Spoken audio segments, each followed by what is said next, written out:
Hello, my name is Alan Fogwill. I'm an energy economist. I've been working in the energy sector in Canada for about 35 years now, and I've been studying the intersection between climate change and energy even before that, since about the mid-1980s. What I'm going to be talking to you today is a concept called net zero, not zero.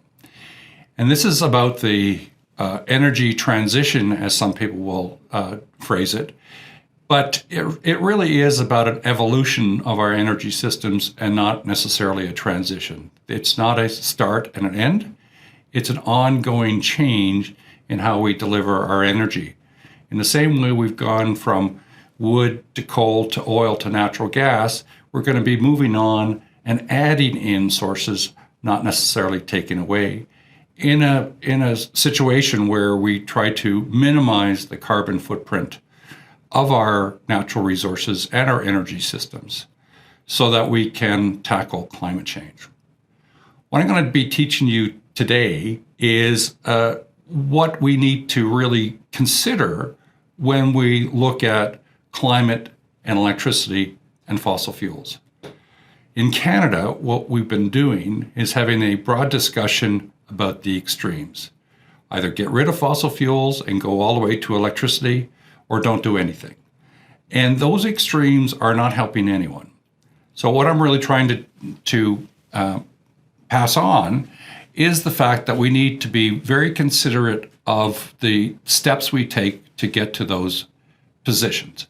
And where we've always seen people say that we're going to get to net zero, the argument is not necessarily getting to net zero. The argument is how we get to net zero. And I'm going to be talking about a very pragmatic approach to get to net zero in a way that we still maintain a strong economy and a strong social fabric.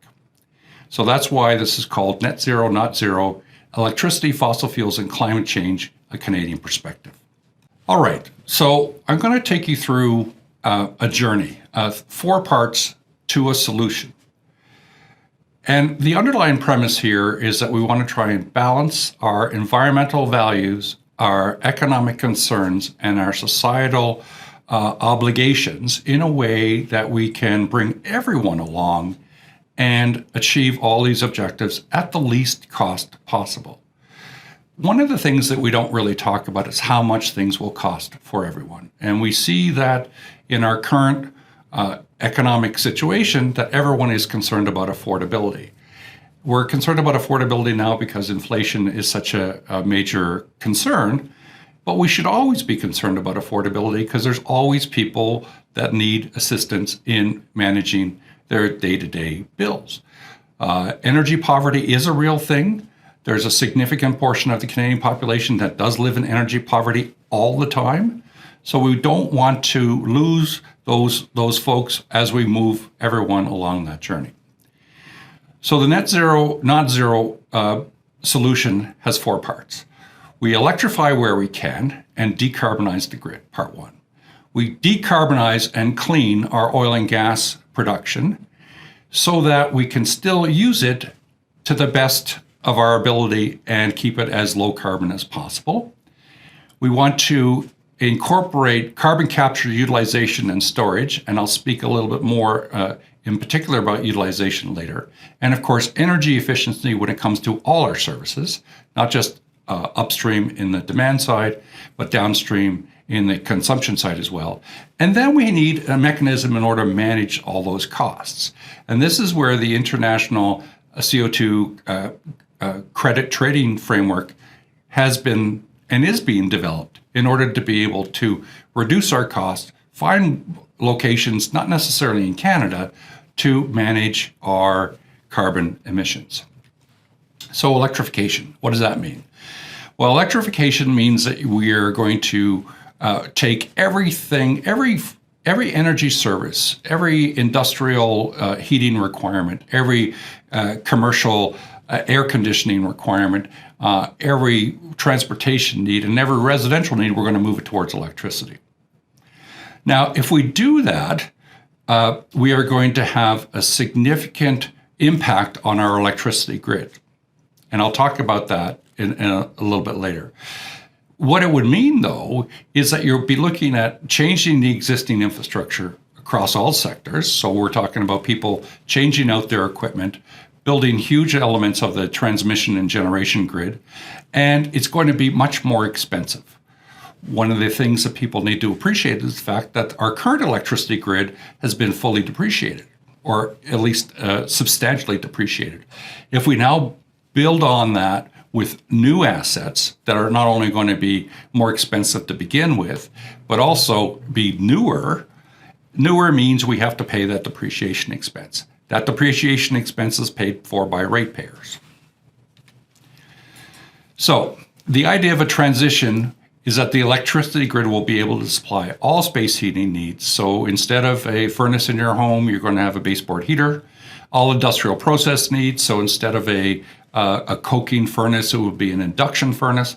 All transportation needs, so instead of an internal combustion vehicle, a electric vehicle, and we already see that taking place in our cities and towns across the country. So when we talk about the ability to actually provide those services, it's a very substantial obligation or commitment or challenge. So what if we can't do that? What are the other options we need to consider as a group of solutions in order to get us to our net zero? Again, coming back to the point, net zero, not zero, because of course, a lot of the talk about electrification is you move all the way away from oil and gas services. And my thesis here is that that's not going to be possible. So I'm going to take you through a couple of studies that really explore the electrification impacts. And these were studies that were done by the Canadian Energy Research Institute over the last 5 years. And really what they do is they tell a story of it's going to be more expensive and more complicated and more challenging than anyone has even thought about. Now there's people starting to talk about these issues in terms of just the magnitude of the construction that would be required, and the amount of materials that would be required, and the number of tradespeople we would need, and the amount of regulatory processes we would have to go through. Lawyers, bankers, welders, everyone would need to be fully engaged in this and not do anything else. So one of the things we looked at here was just, in this case, we're identifying what the costs would be and also the technological or capacity impacts. So for this study, we looked at the business as usual approach, which is just current trends will move along without any significant push by governments or industry. Densification of our cities, because there's a thesis that we will reduce the amount of energy we need if we become denser communities. And to a certain extent that is true, but it's definitely not the panacea that people talk about.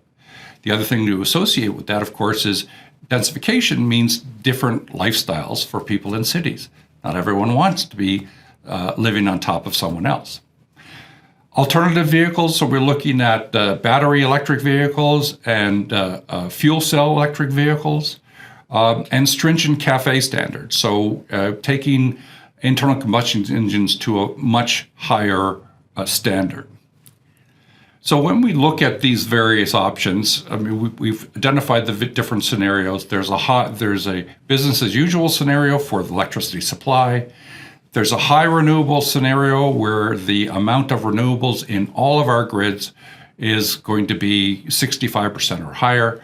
And then there's a high renewables scenario where natural gas combined cycle is combined with carbon capture and storage. So it brings down the emissions for that type of electricity source.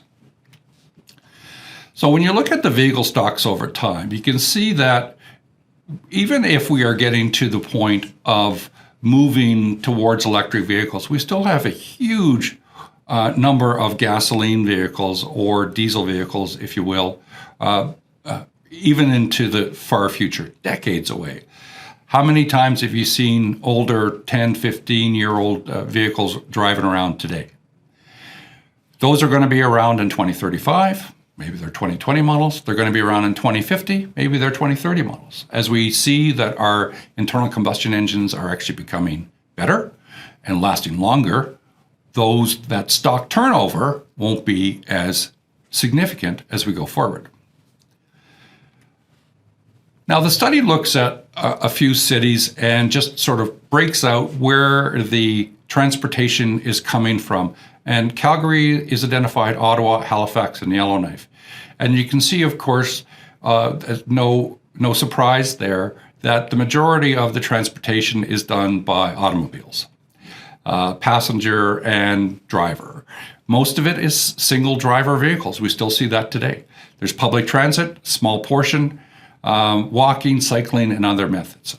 The reason why this was done was in order to look at passenger transportation requirements from a basic demand and then feeding back into the different transportation options that people have.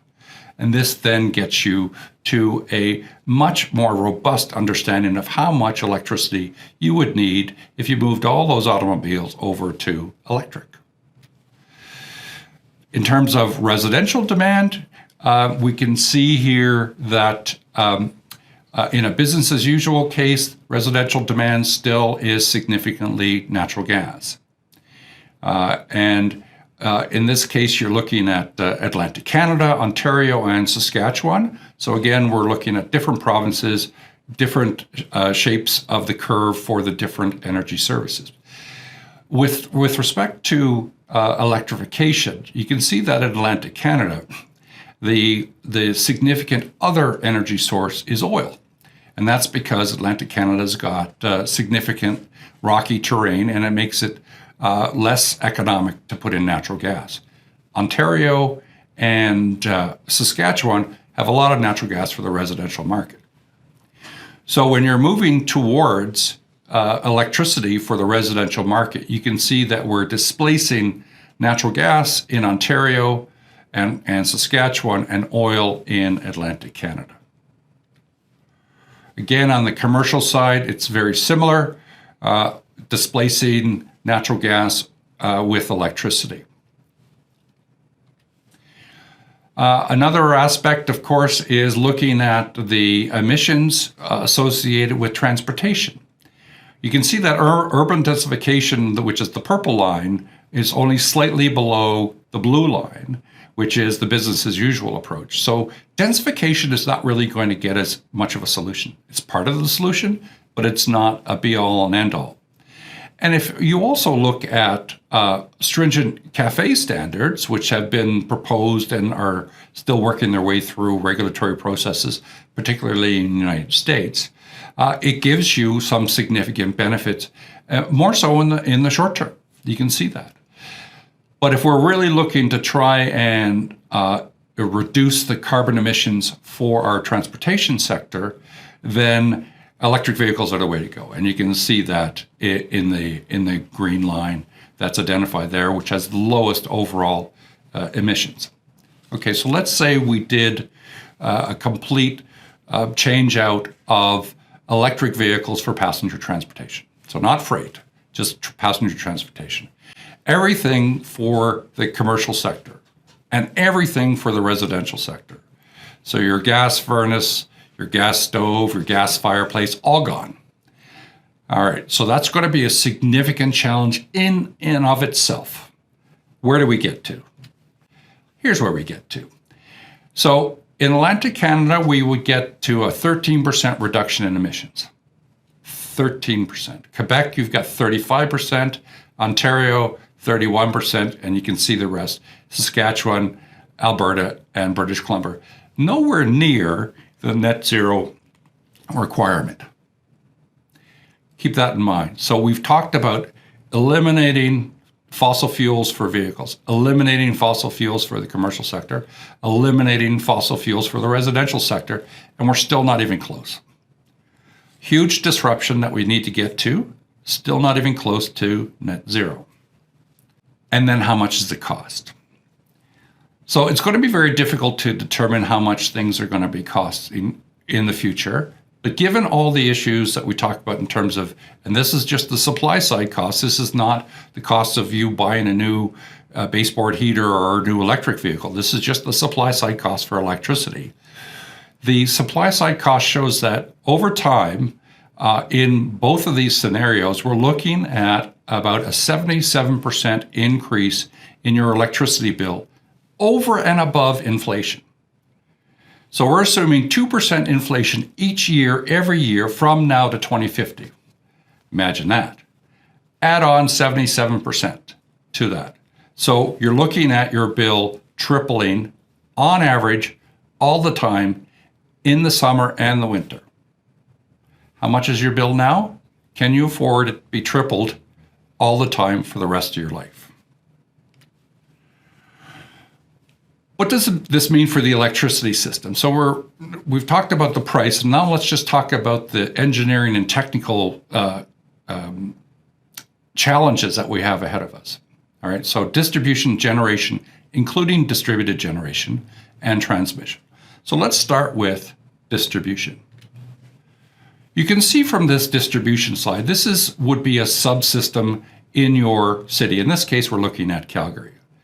Over time, as you get the penetration of just these three subsets of the overall electricity demand, which is, again, residential, commercial, and passenger transportation, we could get a 3 to 10-fold increase in the amount of capacity that's needed for our subsystem. So think about your transformer in your neighbor's house or on your neighbor's lawn, and that green box, you need at least 3 more and maybe 10 more. Where are you going to put them?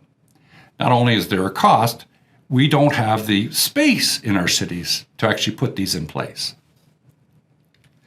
Here's just another example of where we see a business as usual for electricity, and then the alternate vehicles were creating a peak demand of 3 to 10 times. Of course, it's not going to be perfect. We're talking about projecting to 2050, but it means that we're looking at significantly increasing the size of our electricity grids.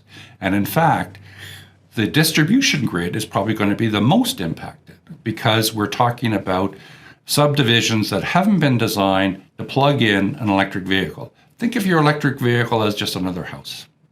You plug in an electric vehicle, so instead of 10 houses in your neighborhood, you've got 20. And if you have 2 electric vehicles, you've got 30. So what does that really mean in terms of grid impacts overall? Well, if you're looking at the size of the electricity demand that's required, it goes up significantly. It goes up differently in different provinces, and you can see this ranges from a high in Ontario to a low in Quebec. When we look at this, that means that we need 2 to 3 times the amount of generation. So instead of one wind farm or one solar array, you need 2 to 3 times that. It has to go somewhere. It means that instead of one transmission line, you need 3 in the same area. Where are you going to put it? And as I mentioned before, in terms of the distribution side, you're going to need from 3 to 10. That's all going to cost money. It's all going to require people to do the work. It's all going to have to be paid for. So that gives us a pause then about rushing towards electrification as the be-all and end-all solution for net zero. What are some of the unanswered questions that comes out of this first element is how can we make it affordable? I already talked about the fact that you're going from a ongoing increase in electricity prices of 2% a year of inflation plus an additional 77%. Who's going to pay for that? The intervention needed in terms of electricity, space heating, and electric vehicles. So we've already seen the intervention taking place in terms of incentives. We've seen the intervention taking place in terms of governments procuring charging stations. We're going to need a lot more of that. Space heating, are you going to pay for your furnace to be taken out, or is the government going to be paying for it? Are you going to be paying for the electric space heaters to be put in, or is the government going to be paying for it? Someone's got to pay, right? Do we have enough people, enough tradespeople to actually do this work? There are some suggestions that the various trades at the residential level have an average age over 50. So these are folks are all going to be retired. So where are we going to get those folks to do that installation for us? And it's not just the current load that they'd be managing. You're talking about, in a lot of cases, 80% of homes have natural gas furnaces. So you're talking about, instead of trying to manage a demand of moving towards electric space heating for 20% of your residential homes, you're now talking about it for 100%, so 5 times. Where are we going to get 5 times the tradespeople to do that? How do we pay for the electricity generation, transmission, and distribution? There are a lot of concerns these days about foreign direct investment, particularly from those foreign direct investors coming into Canada and saying, I need to know what the rules are. If I don't know what the rules are, I'm not going to be investing because you're going to be increasing my uncertainty and my risk. How do we set those rules to make sure, even if we don't know all the answers, that we allow people to recover their investment and a reasonable return so that they actually come to Canada? Transmission lines can be 8, 10, $15 billion. That's one line. How many do we need across the country? 20 to 30? Just add it up. How will utilities manage uncoordinated home charging? In the case of home charging, if you had everyone come home at 5 o'clock and everyone plug in their electric vehicle at the same time, you would need 10 times the load. There are ways to get around that. You can reduce that, but we're still going to be needing some very complicated and sophisticated approaches to managing our peak demand in order to not have to put in that 10 times the size of the distribution grid that I talked about earlier. So utilities have to step up. They need to put the capacity in place in order to be ready for it, and then they need to deliver. Are they ready for that now? Ask your local utility. How will governments and businesses deal with stranded costs in gasoline distribution systems? Who will own the public charging systems? Right now, we see that there's a multitude of owners, and there's still a lot of issues with electric vehicle charging stations maintenance. How many stories have you heard about people going to a charging station? There's 5 chargers there, 1 is working. Who actually owns that? When you have a retail gasoline station, you have an owner that's there all the time. They're managing it because they want you to come in and buy chips and pop, right? So it's in their best interests to keep those pumps going. Whose best interest is it to keep those electricity charging stations going? That's another element. Who's going to own those charging stations? Right now, it's all private. All the gasoline stations are privately owned. Are we going to see that in the electricity side of things? How many are we going to need? Keep in mind that gasoline gas stations require people to go in and buy chips and pop in order to make money. So it's not just the device itself, the gas pump, that's creating the economic incentive for gasoline service stations. It's the other retail aspects. How do we move into that range? What happens to natural gas utilities? Natural gas utilities have got billions of dollars invested in their assets. Over time, they're going to get that money back. But if we accelerate the move away from natural gas towards electricity, then they're going to want their money back sooner. So that means natural gas prices are going up.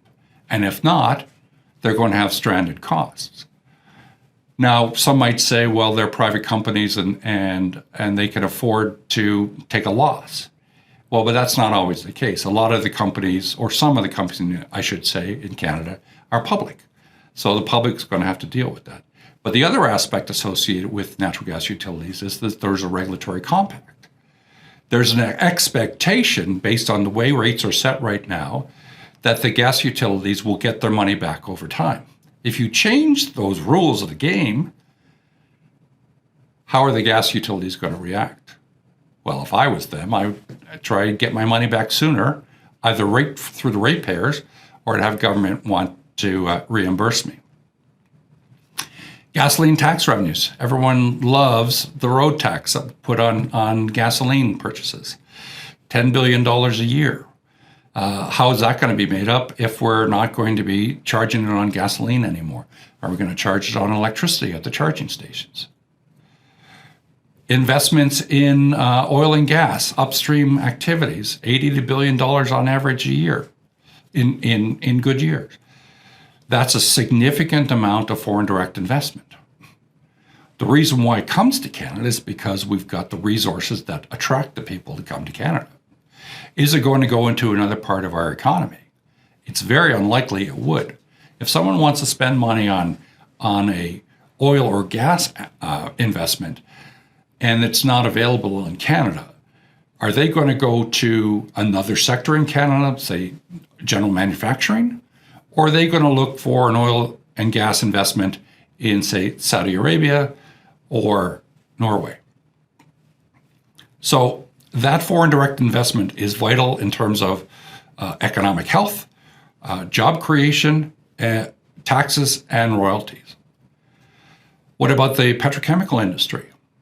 Half of our oil is used globally, is used for petrochemicals or other types of feedstock operations. Right? Where are we going to get that feedstock from, if not oil, and in the case of North America, natural gas? Are they still going to be able to operate in Canada? Who knows? Uncertainty.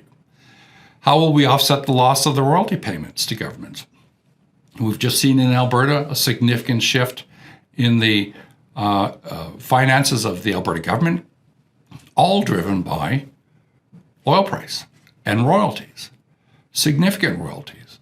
So if you're looking at $10 to $20 billion in oil royalties in Alberta or Canada generally, if we stop using oil and gas and stop producing oil and gas, how are we going to make that up in terms of our government finances? How does Canada manage its balance of trade? A lot of our trade with other nations, in particular the United States, is oil and gas related. 8 to 10% of our GDP is oil and gas. That's a significant impact on our economy. All this is trying to say that there's a huge number of issues that come with the simple expectation that we're going to move from oil and gas towards electricity. And as we've heard more recently, what plans will we need to transition workers from one industry to the other? There's very little evidence over the last 30 years that programs that have been put in place to try and transition people away from one type of employment to another have been successful. Mainly what's created is been disruption of those workers and other workers taking those new jobs in that new growth sector. It's not a direct transfer, and even if it is, it's not the full population of those workers that are displaced. There's no evidence to suggest that that is going to happen. So we have a lot of unanswered questions. So what do we do? Well, first of all, we have to understand how much things are going to cost. And I will keep coming back to the cost, right? What is our economic benchmark? I'm going to be talking about carbon capture and storage and carbon capture utilization and storage a little bit later. But carbon capture and storage from the atmosphere, which is starting to be developed in numerous jurisdictions, costs can range from $100 to $230 per ton of CO2 equivalent. Minus, of course, any value we can get, revenue that we can get out of value-added products, such as carbon fiber and inputs into our cement manufacturing. Those can actually add value, therefore they reduce the overall cost of the carbon capture and storage. Electrification, right now, given the information we've got, and keep in mind this is just for residential, commercial, and passenger transportation, does not include freight transportation or industry, so you have to add that on. is $114 to $124, plus the dollars value of all those unanswered questions I talked about in my previous slide. These unanswered questions all have an element of cost attached to it that you have to add to this $114 to $124 a ton. And all the risk associated with getting involved in the economy and being a more planned economy as opposed to a more competitive economy. So this gives you a stark reality that we're looking at a lot of money, regardless of which direction we go in, but there's a lot more risk right now associated with going all towards electrification than some sort of more balanced approach. So just to reiterate, it's unlikely the electricity system can provide a net zero by 2050 solution without significant use of fossil fuels. And that's the whole point I'm trying to raise here, is that electrification where you can, but not always electrification. And just to reiterate, there's not enough time. You're talking about 2050, which is 25 years from now. It takes, in some cases, 8 to 10 years to actually get a transmission line built. And if we want to build 30, we should have been starting to build them 30 years ago. We don't have enough people. We have labor shortages already. And that's in terms of what our existing demands are. You're going to ratchet up those demands. Where are you going to find the people? We have not enough money. We're going to increase in our heating bills. We've already seen that. And there's not enough land. You look at urban centers, if we're going to increase the amount of distribution capacity that's needed, look at your backyard. Look to the backyard of your neighbor. Where are you going to put it? Your fence is right up against their property. There's no space between you. And even in some of the more newer subdivisions in our country, they're even closer together than they were before. And then we've got green space. Do you want to take our green space and use that for our electricity grid? A lot of questions and a lot of complications associated with this electrification. So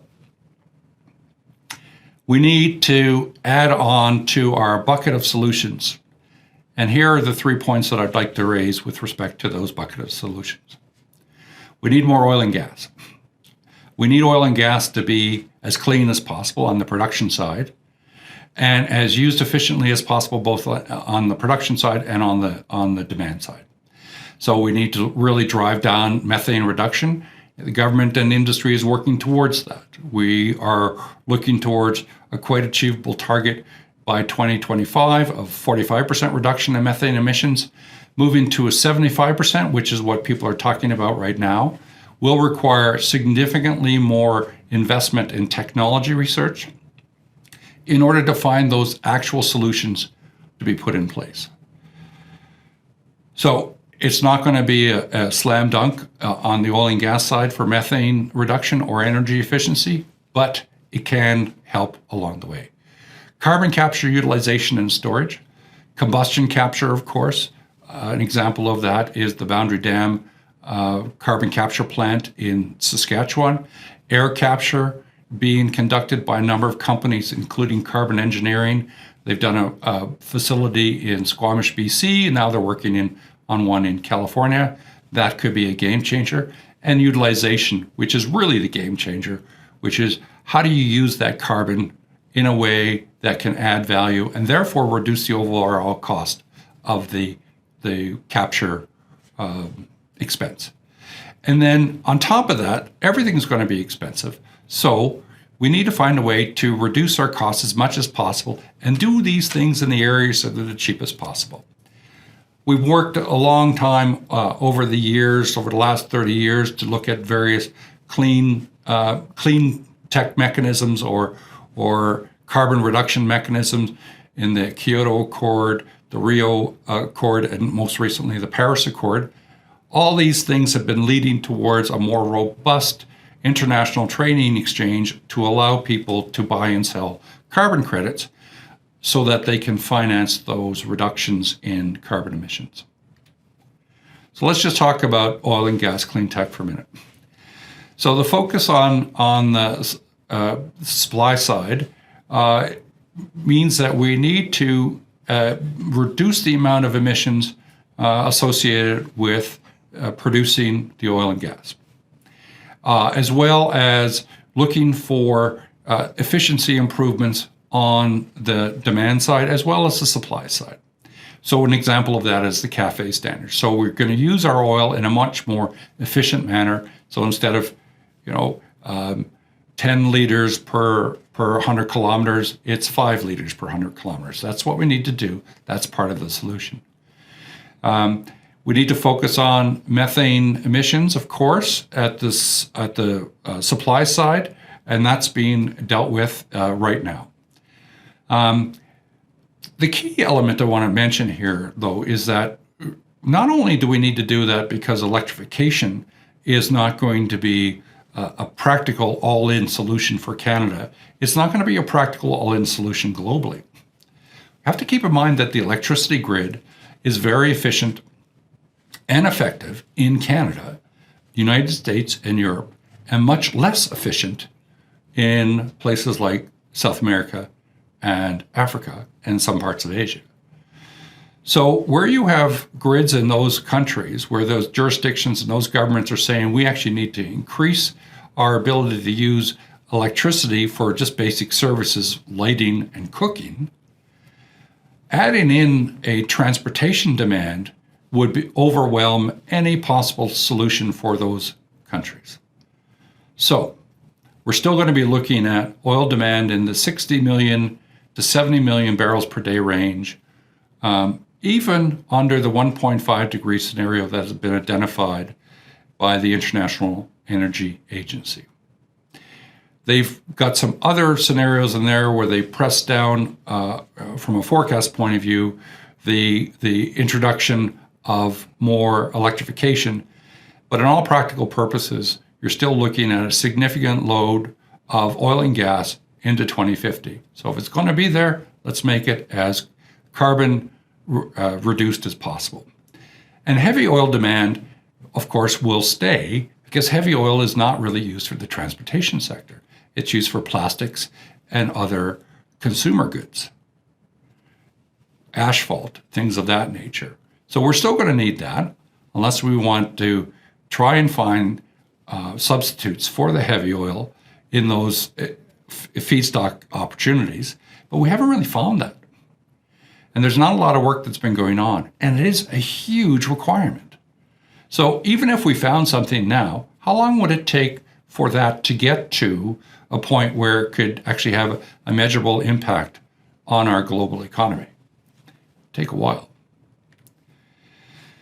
So here's just a recent outlook from the U.S. Energy Information Administration, looking at where we are for petroleum products, renewables, natural gas, coal, and nuclear. You can see that right to 2050, we're still looking at significant loads for petroleum and other liquid fuels. We're not going to be able to get around that. So Canada should lead in terms of looking at options to minimize the amount of energy needed to extract these products, refine these products, and use these products. And we are doing good work in all those areas.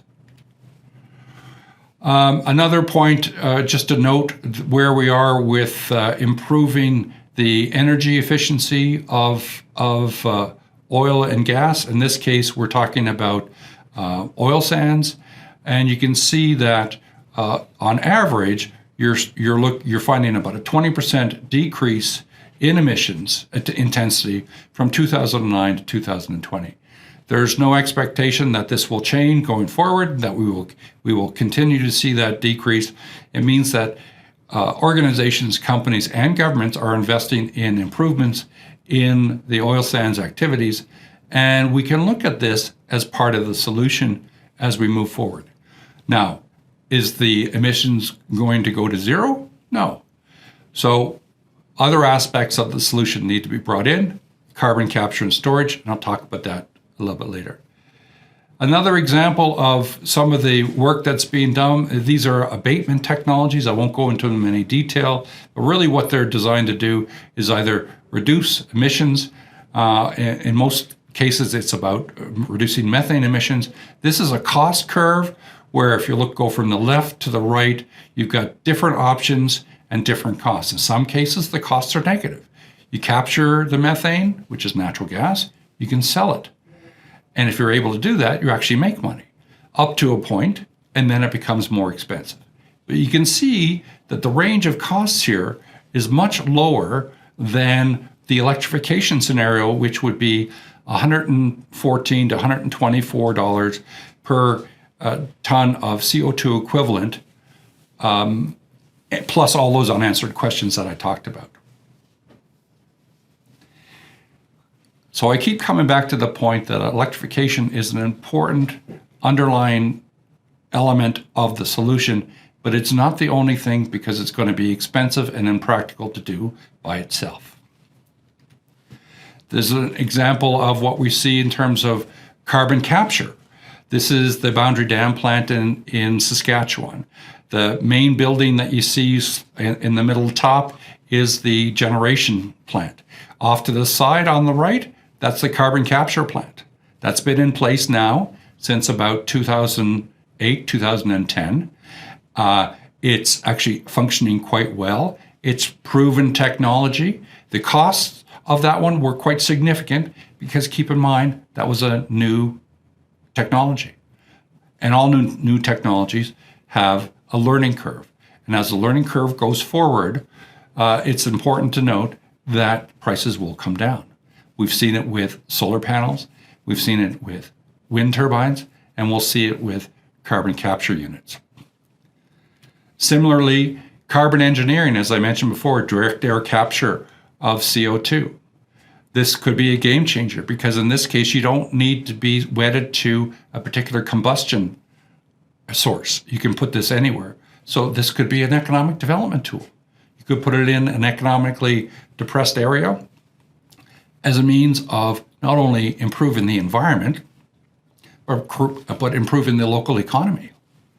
Here's another picture of the plant. Basically, it's a bunch of fans blowing the air across catalysts, and they're capturing the CO2. And then what do you do with it? Right now, the catalyst process, this air capture, is roughly about $200 a ton. I mean, this is an estimate. I think it's coming down in price as they experiment and do better. How far will it come down? Well, we know that our cost per ton is going up to about $170 per ton based on government policy. If this air capture unit comes down below that $170 a ton, that's a cheaper approach than going towards maybe electrification or substituting away from oil and gas. When we look at all these things, we have to be wary of the costs associated with this. We can only do so much. We can only afford so much. When it comes to utilization, this is really the aspect that's important to bring down the cost for carbon capture. And that is being able to use that carbon for some other retail or wholesale products. In this case, we're talking about construction material, carbon fiber, and cement. There's been some carbon fiber grand challenges put on, so we're working in that direction. A lot of military jets today are not made out of metal. They're made out of carbon fiber. F1 cars are made out of carbon fiber. There's very little metal left in those things. What if we get to a full carbon fiber automotive industry? How can we then get enough carbon to feed that industry? Right? Here's a projection we have for different aspects of the carbon fiber market. It's all going up. All of the demands for carbon fiber are just increasing. I mentioned automotive, aerospace, wind farms. A lot of it is based on carbon fiber, sporting goods, hockey sticks, medical devices, all different types of containment vessels can be made out of carbon fiber. The point here is that carbon economics get very much influenced by being able to sell on that carbon. So we see that, as I mentioned, the carbon tax is moving towards $170 a ton in Canada. While Canada may be leading the way in terms of price, it's not necessarily the case that no other jurisdictions are moving in that direction. You see that the European Union is right now probably in the $120 Canadian clearing price. It used to be much lower, but as more stringent policies have been brought in place, it's gone up in price. So we're going to see carbon prices in the $100 range going forward, maybe even more. Will the clearing price get to $170 globally? Unlikely, because we still have a lot of untapped and unrealized options available for reducing carbon.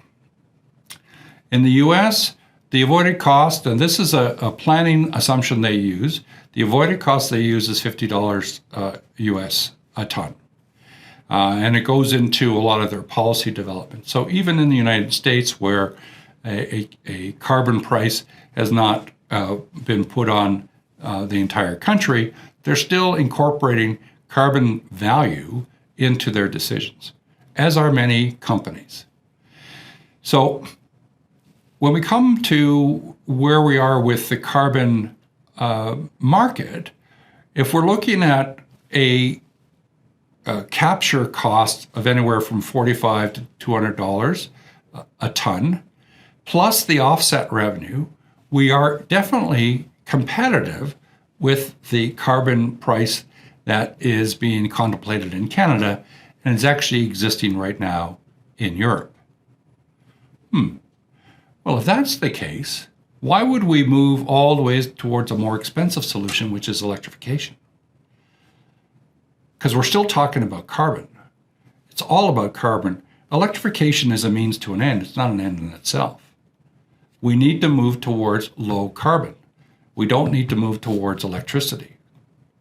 So what happens if you get an energy service that's almost entirely made up of oil, and you capture all that carbon and use it in some retail products? Well, that's net zero, but you're still using oil. Hence the idea that we have to look at it from an economics perspective. Finally, the last element associated with this economic market is a means of managing price in a way that we're able to not only optimize or provide the lowest price for Canadians, but do it globally. We're all in this together. The Paris Accord, Article 6, talks about an internationally transferable mitigation credit. Work is underway right now. The market rules have not yet been fully established. They're getting there. It's taking time, but it does take time when you're looking at all the people and all the interests involved. If you want to go fast, go by yourself. If you want to go far, go together. And we have to go together. So we're not going to go fast. We're going to go far, but we need to incorporate everyone's views and find a way that suits everyone's concerns and values.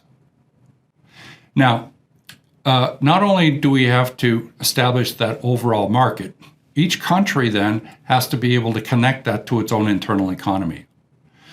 It's going to be very difficult for countries to determine how they're going to connect that to their own economies when we haven't even got the international rules set. So that's still taking time. Who knows how long it'll take? Maybe 2 years, maybe 5 years, maybe even 10 years. This is a long-term issue. 2050 is an arbitrary date. It shouldn't be what drives our solutions. 2050 is an important perspective to use, that we want to try and get to that point of net zero. If we don't get to net zero by that point, we can still continue on that path. The real key is improvements, continuous improvements. So international markets, we have some right now that are voluntary. There's a number of them that are global. There are some that are for a few countries. There are some that are driven by commodity exchanges. There's a lot of work that's being done. Now, this work will eventually be all incorporated together into some sort of common system, in much the same way as our monetary system is incorporated through various international mechanisms like the International Monetary Fund. We're going to need that. We're going to need those broad issues to be discussed and integrated so that we can function as a global society. So we're still establishing rules. Each exchange seems to have their own rules. Sometimes there's going to be issues about interpretation and certification. That'll all get worked out. In the same ways we've worked it out through our IMF as well as the World Trade Organization, it'll get worked out. It's going to take time, and we need to be patient. Verification, of course, is going to be very important because we saw problems in the past where we had the clean development mechanism under the Kyoto Protocol didn't have any credibility because there was insufficient verification. However, now we have a new tool called blockchain. Now, people talk about blockchain from the point of view of cryptocurrencies. Really, its value is vast. All it's really designed to do is to verify activities. And those activities could be anything. And in the case of crypto, it's about how much a value of a crypto unit is worth. In the case of climate change and carbon, it's how much a actual carbon reduction measurement is and how it was done and the foundational aspects and the context around that. So this is going to be very important. Something that we didn't have before that's really going to be a useful tool going forward. So some final observations. Moving away from oil and gas towards electricity will take many decades. We can do it incrementally, but we're not likely to be there completely. We're in Canada going to be able to do that much more so than a lot of other countries. Because keep in mind, our electricity grid is very good, one of the best in the world, and we can add to it in a way that it will support our needs. Other countries, not so much. So while it's not practical or affordable in Canada, it's even less so in other countries where they're starting off in a poorer situation. So what does that mean? That means we need to keep our oil and gas, and we need to make it as clean as possible, and we need to make it the production as efficient as possible and its use as efficient as possible. You can see these elements associated with clean tech in the oil and gas sector right now. We're looking in the $5 to $25 range for methane reduction on CO2 equivalent basis. That's a reasonable price. It's even cheaper than our current taxes. We can do these things. They're achievable. On the carbon capture, utilization, and storage side, we have maturity issues to deal with. We are going to get there. It's going to take time. The same way it took wind and solar 20 to 30 years to come down in price, and they're very inexpensive now. That will happen for CCUS. Batteries are moving along that pathway as well. They're not there yet. They're still expensive, but they're coming down in price. Human ingenuity is going to bring that to pass. And we see that capture prices here are in the $45 to $200 per ton, plus, of course, the reduction associated with these additional revenues. And then, of course, the markets. Prices in the markets could range anywhere from $50 to $100 a ton Canadian, maybe even a little bit more. But that'll give us a broad benchmark for people to buy and sell credits in order to finance new activities. I mentioned Article 6 and other private markets. Hopefully we'll get to a more global market that has a similar structure and guidance associated with the World Trade Organization or the IMF. Rules matter and will have to be have a significant impact on price. But what that'll mean is that those rules will have to be clearly articulated well in advance. Because one of the ways to destroy a market is uncertainty. And so when governments and other organizations are working on putting these markets together, long-term is the key. Long-term rules, if you're making changes, you're making slow changes over time. So basically, net zero is not zero in terms of these other options, including oil and gas, carbon capture, and use of international markets. And we have to find a way to integrate electrification and these other options in a way that we do it in the cheapest way possible. Thank you.